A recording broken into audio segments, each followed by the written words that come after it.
Welcome to Prime Space, a Prime Coaching Academy podcast with your host, Elias. Coaches, thank you so much for being here and listening to another episode of Prime Space. Today we have to address a major event in the coaching world. The ICF just released a new version of our core competencies. What about that? Did you know that there is a new version of our core competencies? Have you read the new version of the core competencies? It's readily available for you in the ICF website. And I would highly encourage you to pay attention to this and make a little review. The ICF has not only released the core competencies, but the ICF also released the document that shows the specific changes and the distinctions. So there are the previous version of the core competencies and the other version of the core and the new version in parallel. So it's wonderful document, wonderful resources there for you. Highly encourage you to take a look at that. However, because you are listening of Prime Space, I'm going to give you a preview and give you some thoughts here about these competencies. Every 5 to 7 years, the ICF conducts a job analysis to review our core competencies. And this is wonderful.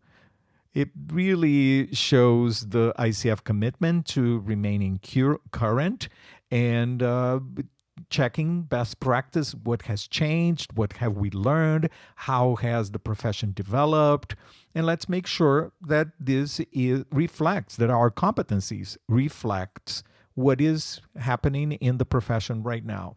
So it's a wonderful process, and it's wonderful that we, as the ICF, are committed to this ongoing review ever so often.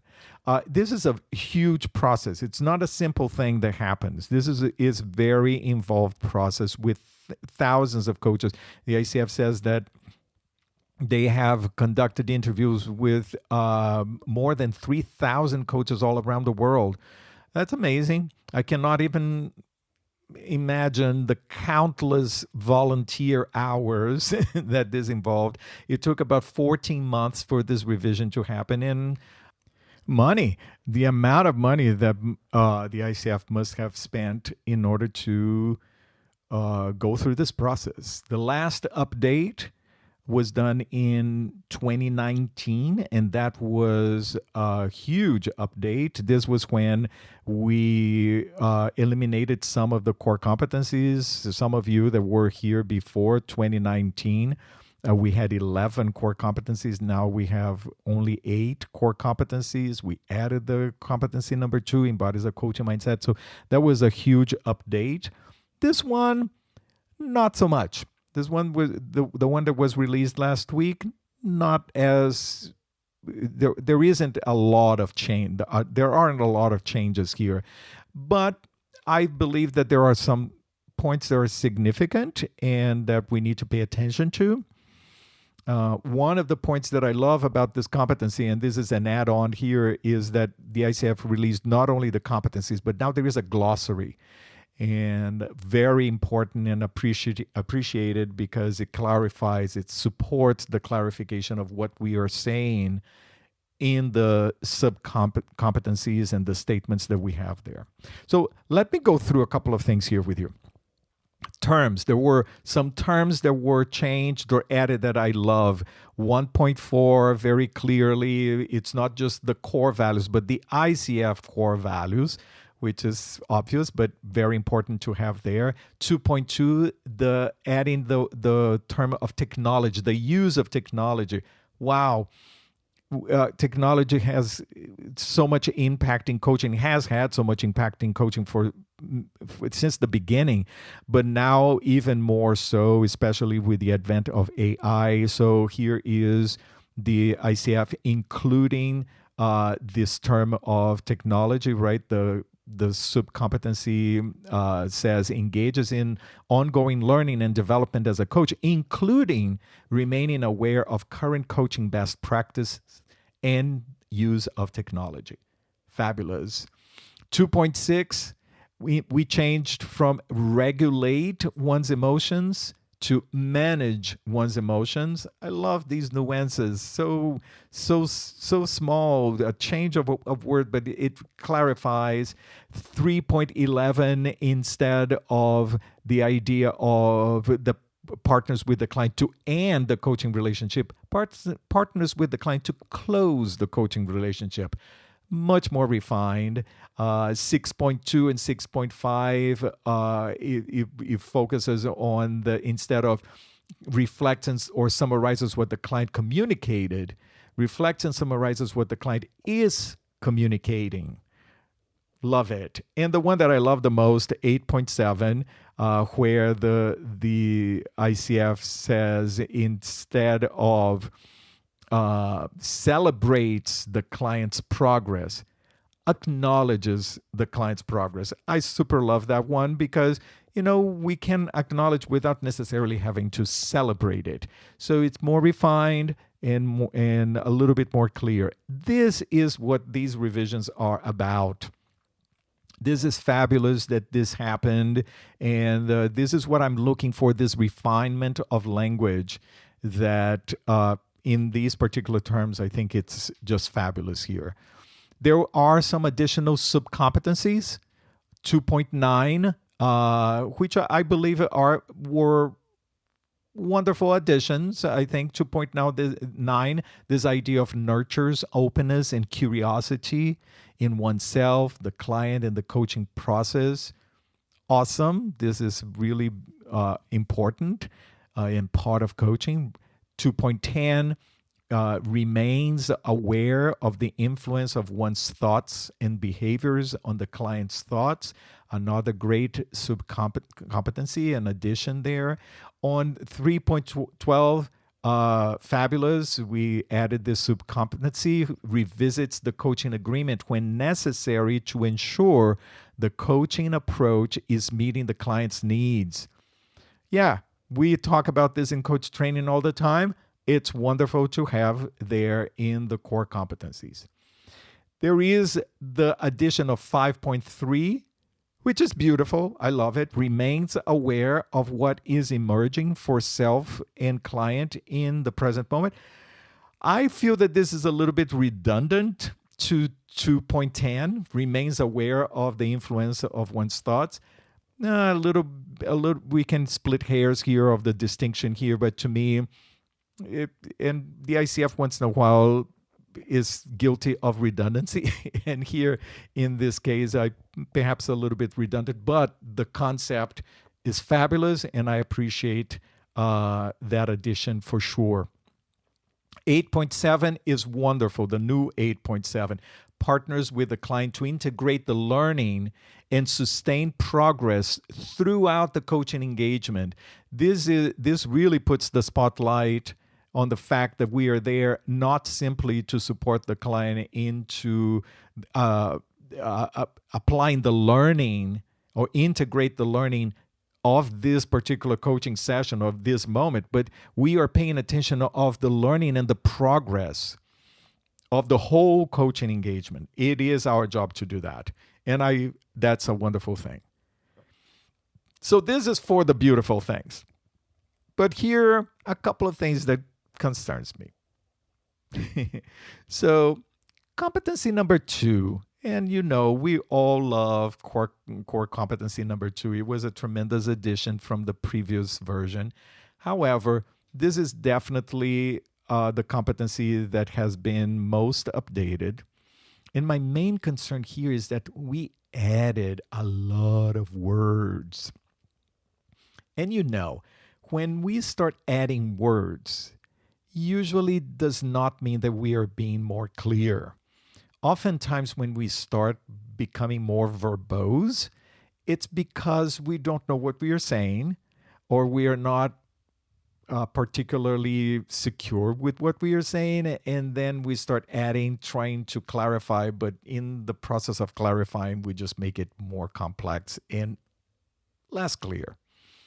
I think that this happened a little bit here in core competency number 2. And here's my thought, like the definition more than doubled. And I don't think it added much more value with the addition. We added two more sub-competencies.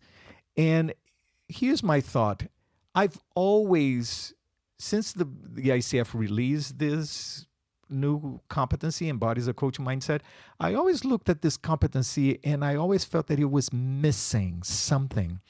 Because we talk a lot in the competency, the focus is on the professional development and on the reflective practice of the coach, which is huge and imperative, right?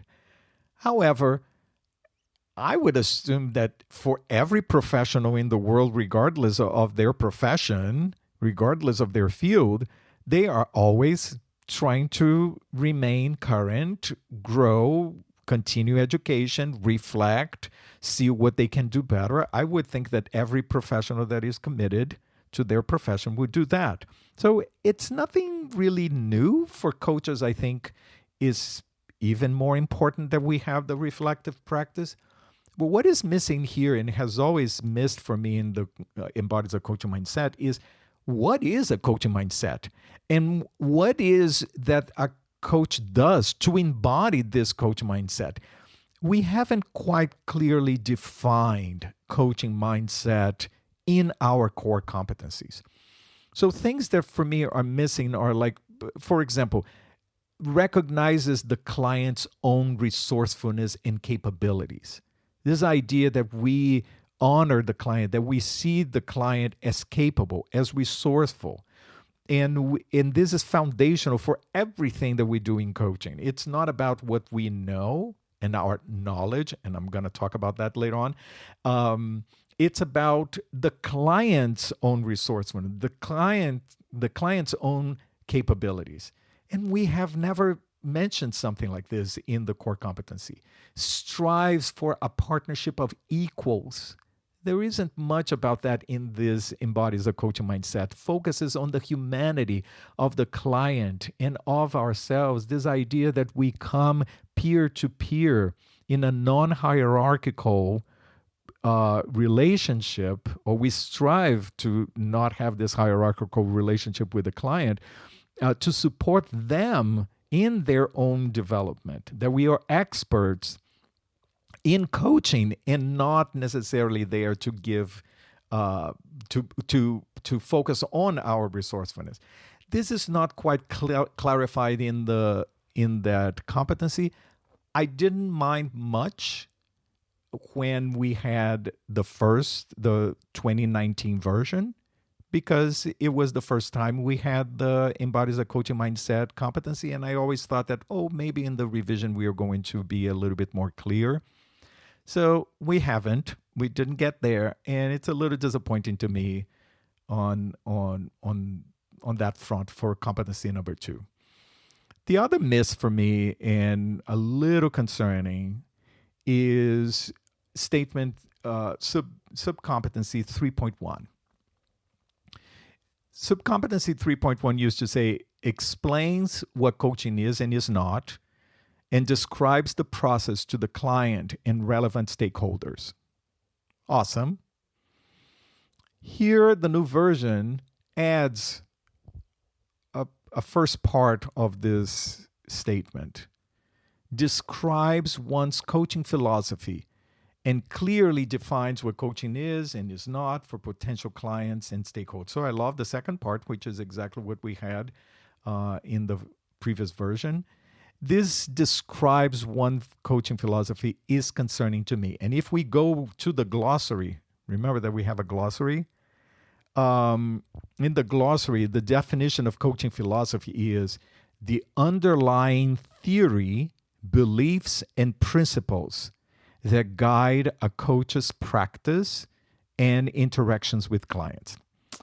Well, I would hope that as coaches and as professional coaches, we have a unified theory and principles that we base our practice on. So And you know me, I love pluralism and I love diversity and diversity of thoughts. And I think that coaching benefits from diverse points of view. But I feel that putting coaching philosophy in that sub-competency is confusing and not clarifying. I would I would support adding describes one's coaching approach because we do have different approaches. But I would hope that us as a community that we have a unified principles that we base our practice on. To me, this opens the door for coaches to create their own principles, especially quote unquote coaches, people that use the term coaching and the label of coaching without having coach training, without understanding what the coaching mindset is. And really, in reality, they are doing mentoring, they are doing consulting, they are doing training and teaching, and calling themselves coaches. It gives them the opportunity of creating their own philosophies and then sharing with the client. I think it's a miss. I would prefer coaching approach than coaching philosophy. Please push back, and maybe I'm splitting hairs here. Let me know your thoughts. That's my point here. The one that I have that I believe it's the most problematic is Substandard 7.11. The Substandard 7.11 used to say shares observations, insights, and feelings without attachment that have the potential to create new learning for the client. And I have spoken extensively here in Prime Space in the podcast about the importance of that substandard, and that oftentimes we don't even go there. And there is this substandard that is fabulous. Well, now the new substandard says shares observations, knowledge, and feelings without attachment that have the potential to create new insights for the client. That word knowledge is problematic, very problematic for me. And actually, it's not just for me. We had a meeting with some coach educators this past week, and we talked about that. And everybody in the room was very explicit to the ICF about the concern with that knowledge. Again, as I said before, we as coaches, we don't rely on our knowledge of the subject matter, our expertise in the subject matter. And we actually, as coach educators, we work very hard for new coaches and students and our mentees to understand what is behind this important point and this key characteristic of coaching. So I do think that is a miss.